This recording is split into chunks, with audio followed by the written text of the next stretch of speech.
Juarez Valley is a 40-mile stretch of cotton fields and ghost towns. It runs along the Rio Grande and is just a few steps away from the 18-foot fence of the U.S. border. Dubbed the Murder Valley, it holds the title of the world's most dangerous place. The town, which used to have 60,000 members of its community, now has around 5,000 surviving residents, which live in fear. Run by the cartels, the streets are known for being regularly decorated with drugs, blood, and corpses. Juarez Valley averages 160 murders per 100,000 residents annually. The murder rate is incredibly high, not only due to the normality of crime, but also due to the fact that cartels are fighting over each other for control of the territory. The majority of the shops have been closed for good, with gravestones lining the streets in remembrance of those who have been killed. The buildings are full of gang graffiti, a lot of them markers of how many have been murdered on the marked spots, serving as warnings to others. The entire town looks like a scene from a horror movie, poverty-stricken,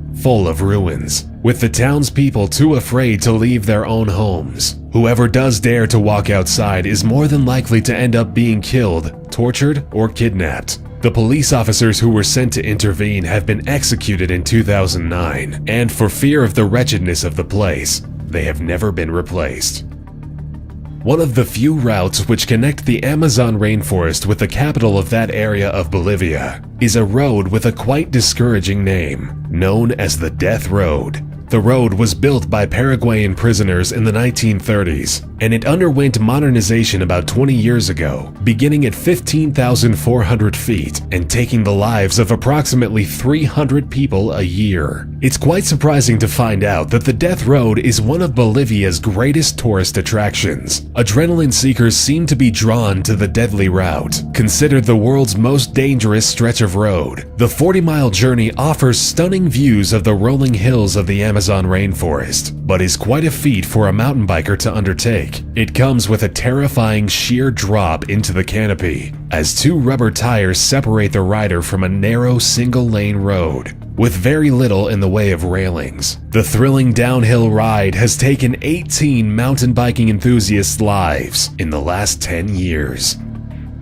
The North Anatolian Fault is an active fault, and quite a threatening one. Since the 1930s, devastating earthquakes have been moving westward throughout the land. The last big earthquake struck in 1999, with a 7.9 magnitude tremor devastating the city of Izmit. The death toll was a staggering number of 45,000. The fact that the wave of earthquakes is creeping westward is very worrying because the fault stretches 20 kilometers south of Istanbul, the largest city in Turkey. Istanbul is the country's economical, cultural, and historical heart. With a population of 14.4 million people, Istanbul is not only significant for Turkey, but for the world, as it is the world's 5th largest city, and the fault makes it one of the most dangerous places to live. Scientists expect that the next earthquake will shake the ground dangerously close to the city, with the possibility of triggering a series of small to moderate quakes. However, studies show that it's also possible the fault will create just one big, devastating shift in the ground,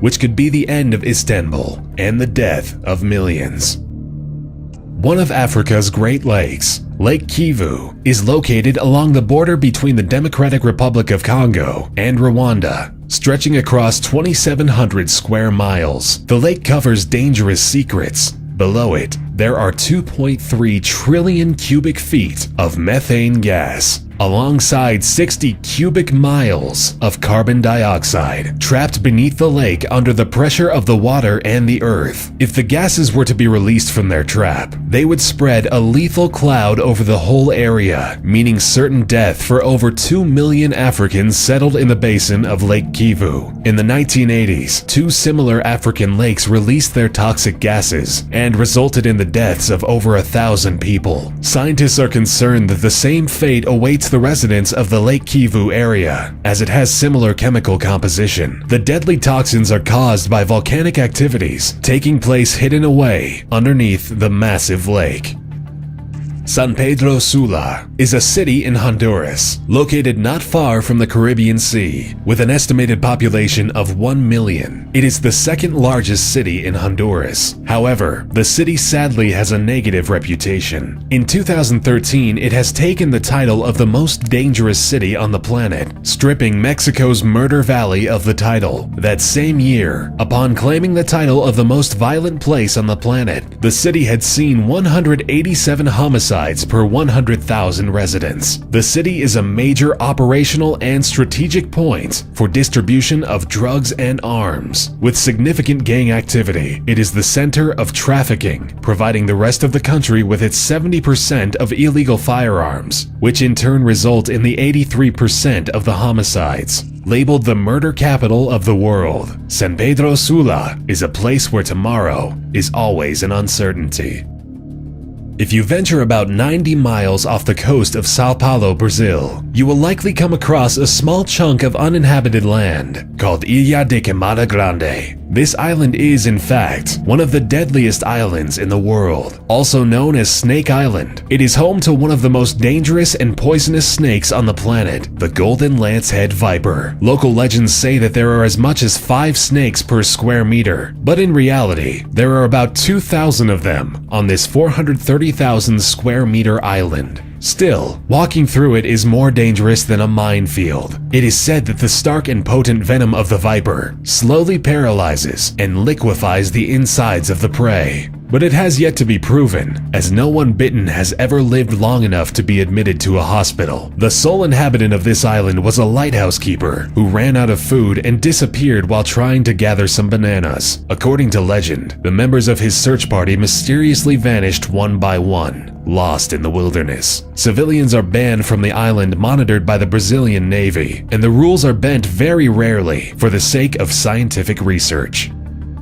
Situated in the Huyan city, Mount Hua is known for its beautiful views and vistas, but also dangerous and deadly paths. Considered a holy place, Mount Hua is one of China's Great Five Mountains. Monks and pilgrims made paths and staircases as ways to climb the mountains in order to reach the 5 peaks. However, the climb is not for the faint-hearted. The mountain is considered the most dangerous climb in the world. With time, the paths have been reinforced because of the incline in tourists venturing out and seeking adrenaline-inducing adventures. But this mountain still remains one of the most difficult sites to conquer on Earth. The plank trail consists of wooden platforms, a bit over 2 feet wide, bolted onto the mountainside, and the only thing to secure oneself to it is an iron chain, which hovers freely in the air. And when the planks disappear, the only way to continue is by crossing steps on small divots carved into the mountain. Unfortunately, there are no exact statistics as to how many people die while on this path, but with local rumors naming about 100 deaths per year, the hike on Hua Shan surely lives up to its name, the deadliest hike in the world. The Danakil Depression lies at the heart of Ethiopia's ancient salt trade, where Ethiopians have been making the long 2-day trek to collect the salt for centuries, collecting it from the golden earth and bringing them back on camels, one of the hottest and harshest environments in the world. The sun and salt create amazing sun-blazed scenery, making the desert seem as if it were created out of white gold. The swirling sulfur and mineral salt formations create otherworldly scenery, creating an outlandish setting. One of the lowest places on the planet, the Danakil Desert rarely sees rain and is one of the hottest spots on Earth, where rivers dry up and turn into lakes of salt. With magma crater lakes on its edges, products of active volcanoes, the desert proves to be an extreme challenge to human beings trying to cross it. The Mayak Complex was an area in Russia which served as secret headquarters for nuclear research and development. Most of the workers in the underground facilities were prisoners who agreed to work in such conditions in exchange for a lesser sentence. They were accompanied by leading Soviet nuclear scientists. Still, none of them survived to see freedom, as no one could survive such high-level radiation for more than 5 years. The Mayak experiment was the source of many nuclear disasters. The research proved lethal for the residents of the 24 villages along the banks of the river, as the radioactive waste had been dumped into the river, which was the source of drinking water for the villagers for 6 entire years. In 1957, a radioactive waste containment sector failed and exploded, the toxins affecting over 250,000 people in the area. The people were evacuated only 10 days later, after being already exposed. By 1959, every tree within a 12-mile radius was dead. All of this was covered up by the government, leaving the people clueless to the lethal dangers they were living beside. Based on the number of violent crimes per 1,000 residents, and taking into account how many of those have needed the involvement of the FBI, Camden has taken the title of the most dangerous city in the USA. Camden is situated in the state of New Jersey, on the east coast of the Delaware River. In the past year, Camden has seen 1,895 violent crimes, taking into account murder, rape, robbery, and aggravated assault. This might not sound like a great amount of crimes when compared to some other big cities. For example, Camden's neighbor across the river, Philadelphia, has seen 17,088 violent crimes last year. However, the key element that needs to be taken into consideration is the population of the city, which consequently leads to the average number of violent crimes per 1,000, which in Camden soars over the national average of 3.8 violent crimes per 1,000 people, with 25.66, more than 6 times the national average. This all leads to the conclusion that the chances of you becoming a victim of a violent crime is 1 in 39.